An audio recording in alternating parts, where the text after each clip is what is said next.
너희는 세상의 소금이니 소금이 만일 그 맛을 잃으면 무엇으로 짜게 하리요?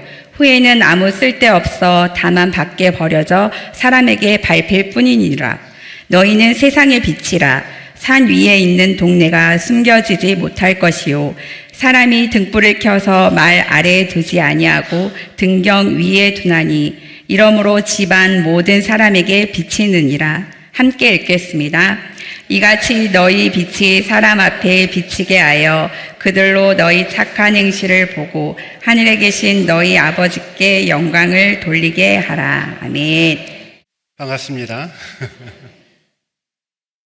오늘 우리가 나누는 본문의 말씀은 그리스도인들이 세상에서 소금으로 또 세상에서 빛으로 살아가야 한다 말씀합니다.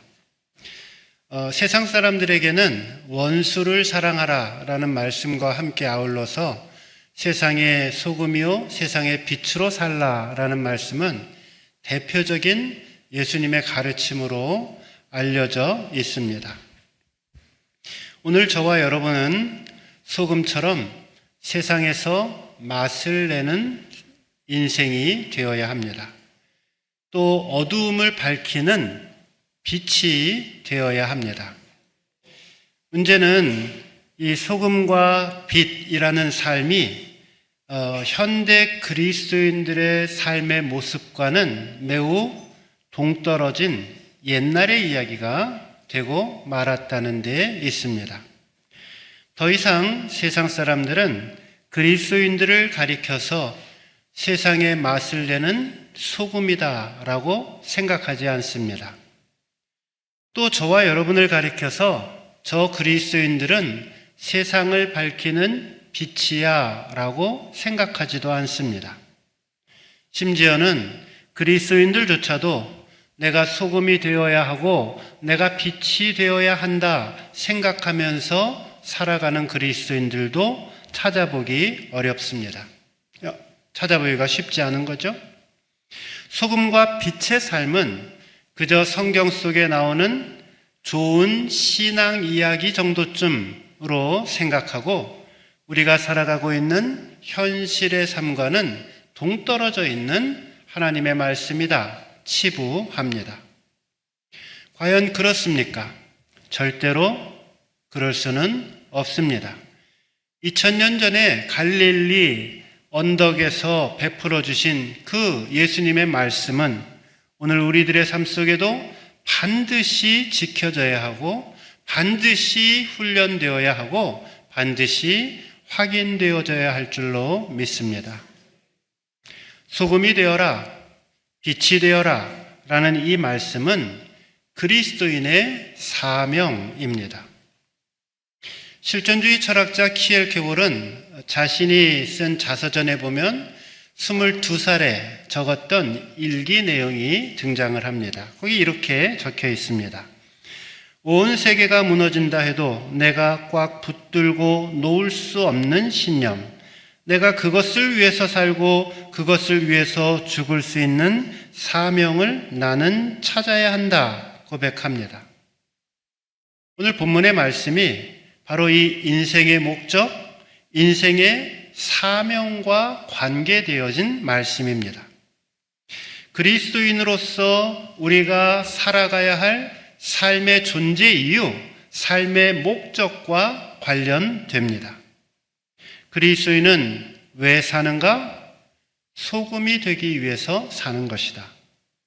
그리스도인은 왜 사는가? 세상의 빛이 되기 위해서이다. 소금과 빛의 삶은 내가 존재하는 삶의 이유입니다. 이것이 오늘 주님께서 저와 여러분에게 주시는 하나님의 말씀입니다. 바라기는 오늘 내 삶의 존재 목적을 또 내 삶의 사명을 분명히 하여서 세상의 소금이 되어지고 세상의 빛이 되는 삶을 살아가 내 가정을 변화시키고 내가 일하고 있는 나의 일터를 변화시키고 우리가 살아가고 있는 이 사회를 변화시키는 참된 그리스도인들이 되시기를 주님의 이름으로 축원드립니다. 오늘 말씀은 먼저 세상이라는 말의 의미를 좀 상고할 것이고요. 그 다음에는 소금과 빛으로 살아간다 라고 하는 말의 의미가 무엇인지에 대해서 상고합니다. 13절 말씀을 보세요. 13절에 보면은 뭐라고 표현되어져 있냐면 너희는 세상의 소금이다 라고 했고요. 14절도 보세요. 너희는 세상의 빛이다 라고 말씀합니다. 제가 지금 무엇보다도 먼저 강조하고 싶은 것이 있는데 그 단어는 세상이라고 하는 단어입니다. 예수님은 저와 여러분들을 가리켜서 우리들은 하늘나라의 소금이다. 우리들은 하늘나라의 빛이다 라고 말씀하지 않으셨어요. 또 예수님은 저와 여러분들을 가리켜서 너희들은 교회의 소금이다 혹은 교회의 빛이다 라고 말씀하지 않으셨어요. 주님의 말씀은 뭐냐면 저와 여러분들을 향해서 너희들은 세상의 소금이고 너희들은 세상의 빛이다 라고 말씀하셨습니다. 이것은 우리의 삶의 목표와 방향이 분명하게 어디로 향해져야 하는지를 알려주고 있습니다. 하나님은 우리의 믿음 생활이 교회라고 하는 울타리 안에 머물러 있는 것을 원하지 않습니다. 하나님의 관심은 저와 여러분들이 살아가고 있는 우리들의 가정, 우리가 일하고 있는 우리의 직장, 그리고 우리의 삶의 현장 속에서 우리가 소금 되어지고 우리가 빛 되어지기를 원하십니다. 교회에서는 소금과 빛의 역할을 열심히 잘 하는데 세상에서는 전혀 소금도 되지 못하고 빛도 되지 못하는 사람들을 많이 목도합니다. 교회에서만 거룩하고 교회에서만 올바르게 사는 것은 소금은 소금인데 마치 창고 속에 소금 가마니 속에 들어있는 소금 정도쯤에 불과합니다. 소금은 창고에 쌓여 있을 때가 아니라 세상 속에 뿌려져서 그 맛을 낼 때에 그 가치가 주어집니다. 20세기 세계적인 조직신학자 중에 한 사람이었던 하버드 대학의 리차드 니버라고 하는 분이 계십니다. 그분이 이렇게 이야기를 합니다. 우리 기독교인들은 책임적인 존재이다. 내가 살아가는 사회에서 나에게 주어져 있는 책임을 다할 때 우리는 비로소 그리스도인으로서 사명을 다하는 것이다. 저는 이 말에 대해서 마음을 다해서 동의하는 바입니다. 그리스도인들은 교회 안에만 머물러 있으면 안 되는 것입니다. 교회가 교회다워지고 그리스도인들이 그리스도인다워지기 위해서는 우리가 살아가는 삶의 현장 속에서 우리에게 주어진 책임, 우리에게 주어진 의무, 우리에게 준 사명을 다하면서 소금과 빛의 역할들을 감당하는 모습으로 살아가야 합니다. 신앙생활하는 사람들은요, 교회에 와서도 신앙적인 일도 잘 해야 하지만은 흩어져 돌아가서도 좋은 생활을 할 수 있어야 합니다.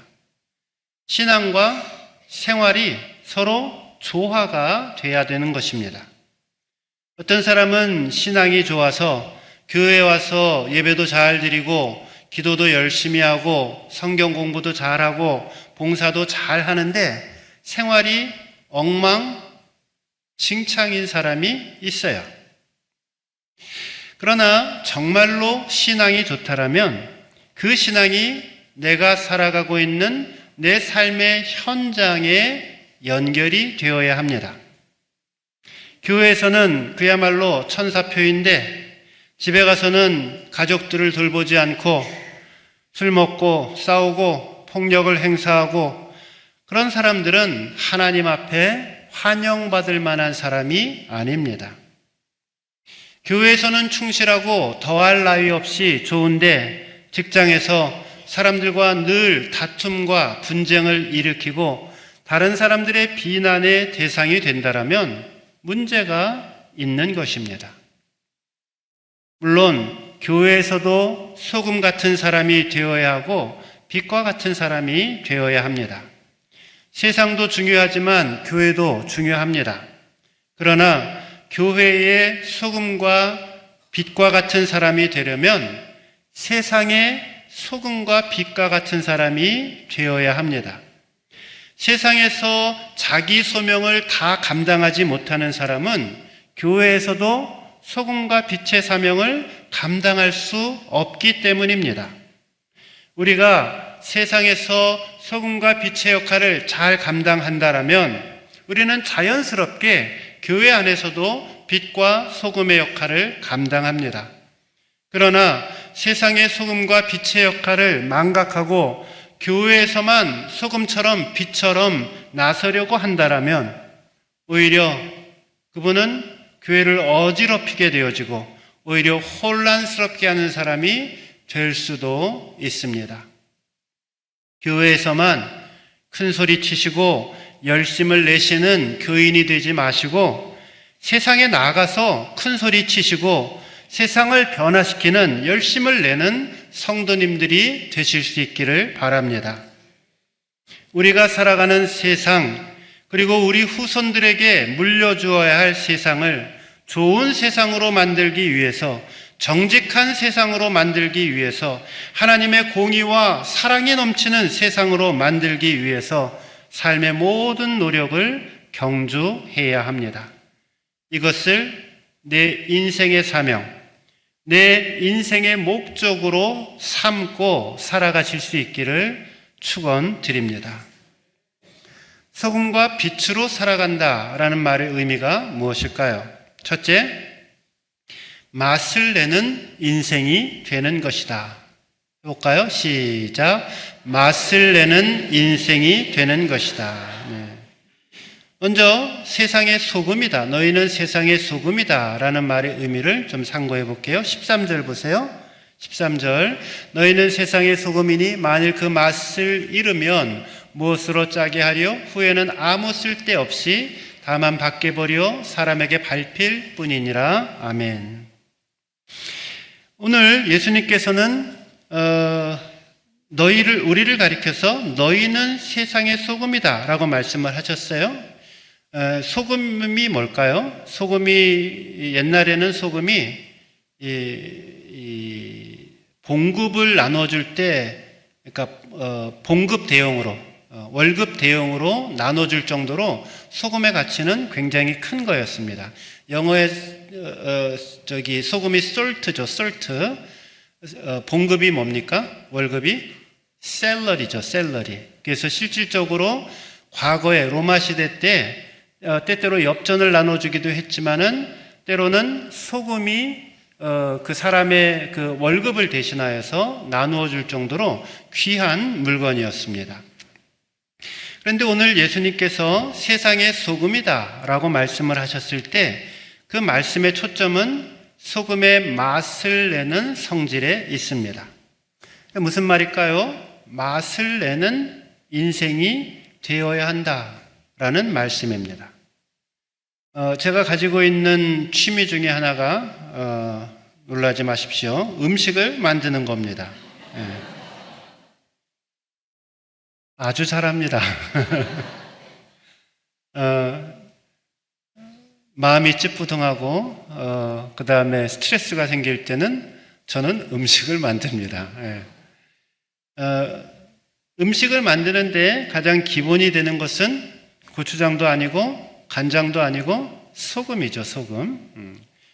음식의 간을 맞추는 데 필요한 것은 소금이고 간장은 음식의 색깔을 내는데 조금 사용할 따름인 거죠. 아무리 귀한 음식이라고 하더라도 적당한 양의 소금이 들어가지 않게 되면은 그 음식은 제대로 맛을 낼 수가 없습니다. 소금이 그 음식의 맛을 더 좋게 만듭니다. 음식에 소금이 들어가면 그 음식 전체의 맛이 좋아지는 것이죠. 소금의 원래 맛은 짠맛인데 떡에 들어가면 떡의 맛을 내는 것이고요. 또 소금의 원래의 맛은 짠맛인데 김치에 들어가면 녹아져서 김치의 맛을 내면서 음식의 맛을 더욱더 돋구어주는 촉매제 역할을 합니다. 예수님의 말씀은 이처럼 너희는 세상에서 맛을 내는 존재가 되어야 한다 말씀하고 계십니다. 세상을 살맛이 나게 하는 세상으로 바꾸는 소금 같은 존재가 되어야 합니다. 내가 있으므로 누가 살맛이 나야 될까요? 내 남편이 살맛이 나야 돼요.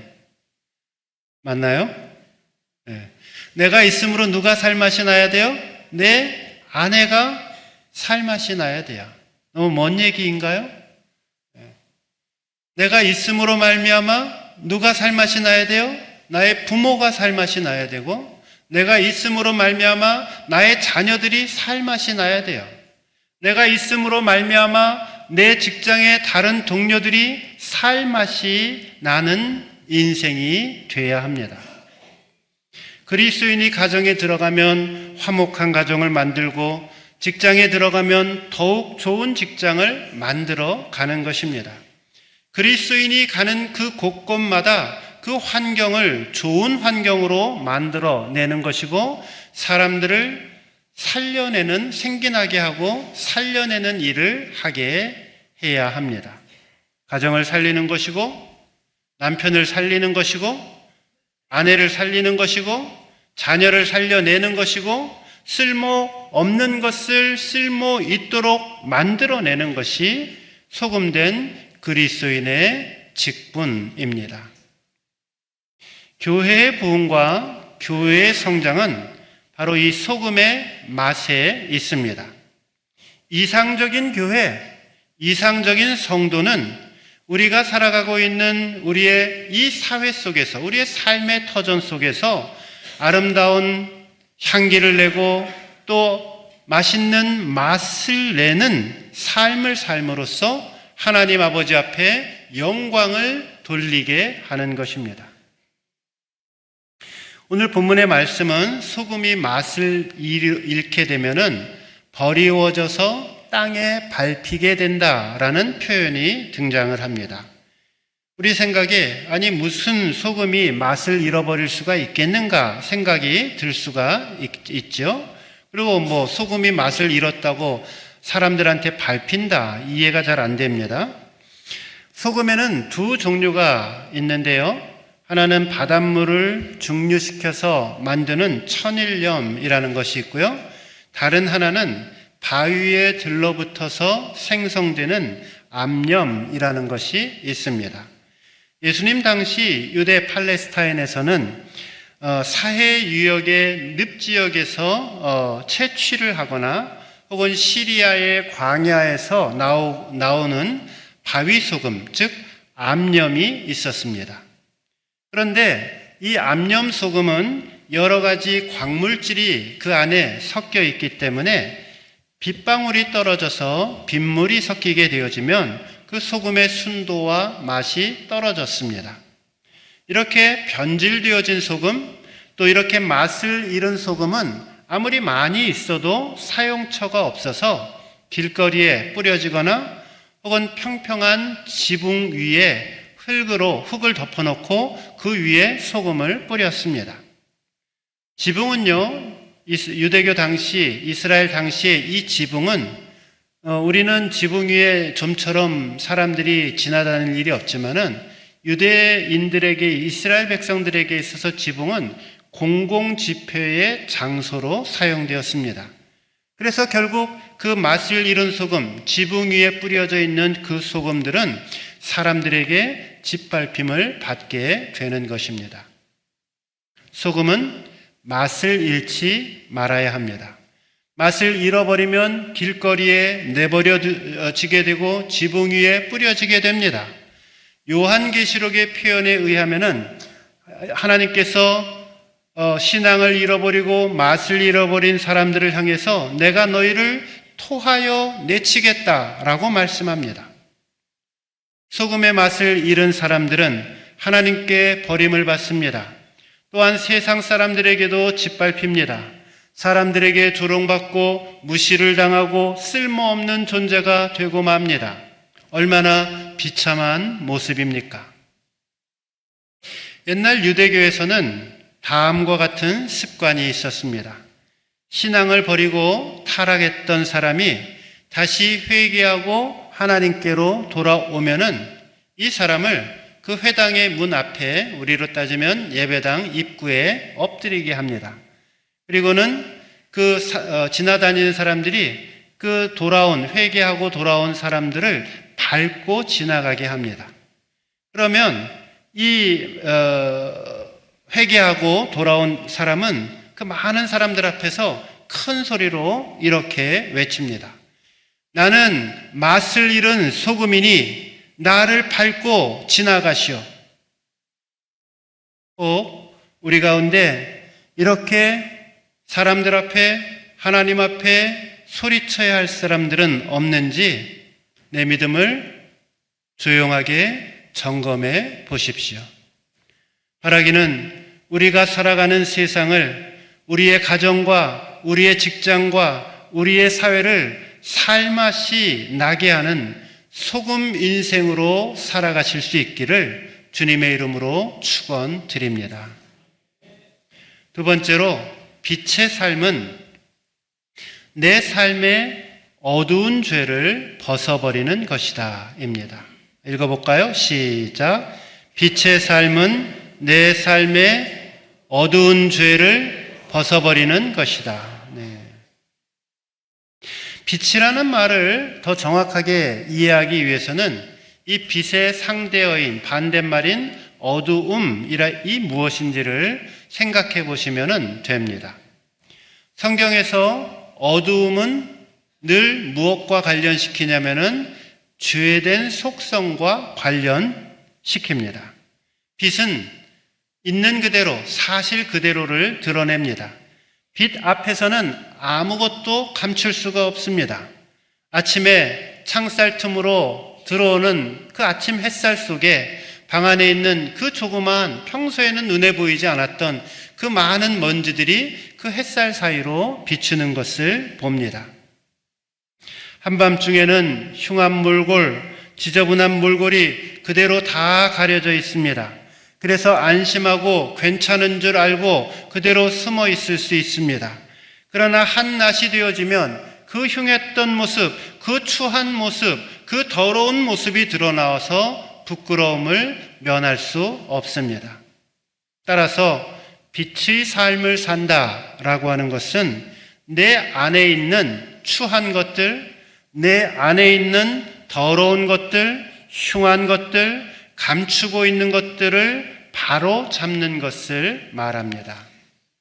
14절 말씀 보시면 너희는 세상의 빛이라 산 위에 있는 동네가 숨겨지지 못할 것이요 라고 이야기를 합니다. 여기 보면 저와 여러분의 인생을 산 위에 있는 동네라고 비유하고 있습니다. 저는 이 말씀을 묵상할 때면 그 갈릴리 언덕에 있는 그 집들, 이렇게 연상하게 되어지는데요. 갈릴리는 어떻게 생겼냐면은 이렇게 여기가 평면이라고 하면은 갈릴리는 기본적으로 웅덩이가 파인 것처럼 아주 커다란 웅덩이가 파인 것처럼 땅 밑으로 내려가 있습니다. 갈릴리 바다, 갈릴리 호수가 지나가는 곳은 해발 마이너스 380 몇 미터인가 그래요. 이 동네 전체가, 도시 전체가 이렇게 큰 구멍이 나 있는 것처럼 푹 파져 있습니다. 그러니까 거기에 있는 집들은 대부분 다 어떻게 됐을까요? 산 기슭 위에, 산 비탈 위에 집들이 형성되어져 있습니다. 그러니까 산 위에 있는 동네라고 하는 것은 어느 곳에서든지 볼 수 있는 집, 어느 곳에서든지 관찰되는 집, 어느 곳에서든지 드러날 수 있는 집을 이야기를 합니다. 그러니까 산 위에 있으니까 숨을 수 없는 것이고, 산 위에 있는 동네는 공개적이고 투명한 삶을 사는 것입니다. 다 드러내놓아도 전혀 문제가 되지 않고 부끄럽지 않기 때문에 자신의 삶을 공개하며 사는 것입니다. 자신의 삶을 사람들 앞에 다 드러내어도 전혀 부끄럽지 않고 손색이 없는 사람으로 살아가야 합니다. 이러한 사람들이 산 위에 있는 동네의 사람들입니다. 빛된 삶을 살아가기 위해서는 내 안에 남편도 모르게 또 아내도 모르게 숨기고 있는 죄를 청산해야 합니다. 사람들에게 창피해서 차마 말도 꺼내지 못하고 혼자만 즐기고 있는 그 죄의 문제를 해결하여야지 빛의 삶을 살아갈 수가 있습니다. 빛의 삶을 살기를 원하십니까? 그렇다고 한다면 오늘 내 삶 속에 있는 그 모든 어두운 요소들, 그 모든 죄악된 요소들을 하나님 앞에, 십자가 앞에 다 내려놓고 투명한 모습으로, 깨끗한 모습으로, 부끄럽지 않는 모습으로 하나님 앞에 나아가야 합니다. 탈무드에는 비누는 사람의 몸을 씻는 데 필요한 것이지만 사람의 마음, 사람의 영혼을 씻는 데 필요한 것이 있는데 그것은 바로 눈물이다라고 이야기를 합니다. 내 삶 속에 있는 그 죄된 모습을 정직하게 직시하고 하나님 앞에 흘리는 회개의 눈물이 있어야 합니다. 그런데 아무리 슬퍼하고 아무리 울고불고 하나님 앞에 엎드려져 메어 달린다고 하더라도 실질적으로 그 죄에서 돌이키지 아니한다라고 하면 그것은 진정한 회개라고 할 수 없습니다. 비록 내 인생에 큰 손해가 난다 할지라도 뼈를 깎는 아픔이 있다 할지라도 내 삶 속에 반복되어지는 그 죄의 고리들을 끊어내버리고 그 죄에서 완전히 돌아서서 새로운 삶을 살아갈 때에 그게 비로소 하나님께서 받으시는 진정한 회개가 됩니다. 이사야서 55장 7절 말씀 여러분들이 읽어주시면 고맙겠습니다. 시작.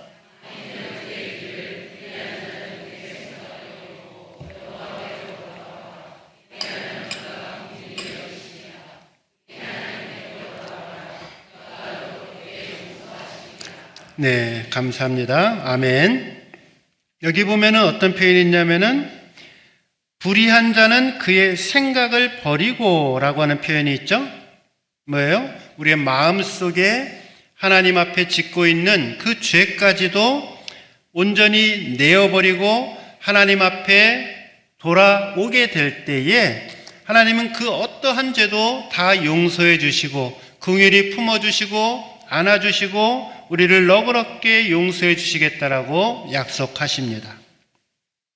개가 토했던 것을 다시 주워 먹듯이 말로만 회개한다라고 하면서 계속된 죄를 범하고 있다라면 그것은 하나님이 받으시지 않는 용서일 뿐더러 하나님이 가장 미워하시는 위선자, 하나님이 가장 미워하시는 외식하는 자가 되고 맙니다. 바라기는 오늘 하나님 앞에 말씀 듣고 기도할 때 주님이 나에게 생각나게 해주시는 죄들이 있다라고 하면 그 죄악된 모습 주님 앞에 온전히 토해내시고 하나님 앞에 회개의 눈물을 흘리시고 이제 돌아서서 세상의 빛으로 세상의 소금으로 살아가는 참된 성도님들 되시기를 주님의 이름으로 축원드립니다.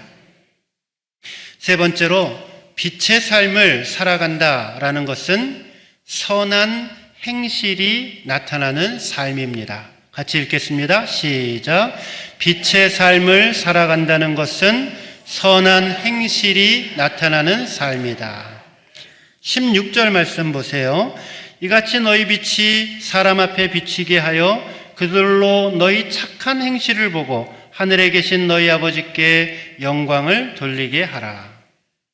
빛의 삶은 무엇인가? 내 삶에 착한 행실이 있을 때에 빛의 사람이다 라고 말합니다. 소금으로 살아간다, 빛으로 살아간다 라는 이 말을 우리들의 착한 행실과 연결시킵니다. 에베소 5장 8절과 9절입니다. 같이 읽겠습니다. 시작.